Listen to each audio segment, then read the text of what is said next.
টমটম গাড়ি দেখলেই যেন মনে হয় শৈশবে ফিরে যায়। সেই শৈশবে না পাওয়া এবং পাওয়ার কত কান্না ছিল এই খেলনা গাড়িগুলোর জন্য। মাটির জিনিস যেন আমাদের প্রকৃতির এক নিদর্শন।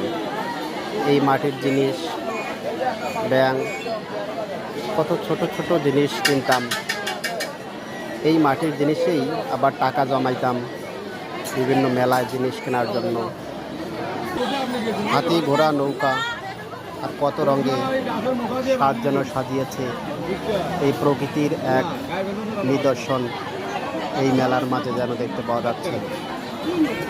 ছোট্ট পাতিলে খেলা যেন শৈশবের এক সেই মনোমুগ্ধকর খেলনা ছিল, যে খেলনাগুলো প্রতিনিয়ত আমরা খুব যত্ন সহকারে সংরক্ষণ করতাম। হাতি, ঘোড়া, সাজ, বাতাসা, কত সুন্দর সুন্দর খাবারের জন্য কত কান্না ছিল সেই শৈশবগুলোতে।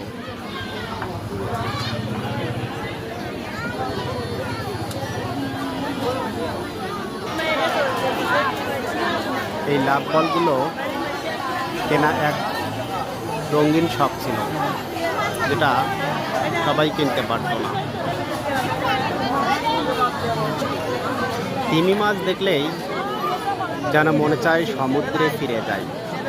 সেই তিমি যখন রঙিন কাগজে অঙ্কন করা থাকে, এ যেন এক মনোমুগ্ধ করার মতো নতুন আকর্ষণ। নিজের নামের প্রথম অক্ষর হাতে অঙ্কন করা একটা রঙিন শখ ছিল। কাঠে খোদাই করা বাবা মায়ের দোয়া, আল্লাহ এবং নিজের নাম লিখে যেন ঘরে ঝুলানো ছিল অন্য এক শখ। বিভিন্ন ধরনের ব্যাজ হাতে ধারণ করে যেন নিজের সৌন্দর্য বাড়ানোর জন্য কিনে দিতাম রঙিন ব্যাজগুলো, যে ব্যাজগুলো আমরা সচরাচর পড়তেও পারতাম না। 1360 সনের স্মরণিকা মিরির বাগান মাজার শরীফ দারিয়াপুর সদর গাইবান্ধায় অবস্থিত। এখানে বিভিন্ন ধরনের শরণার্থী, বিভিন্ন এলাকার মানুষ প্রতিনিয়ত আসে।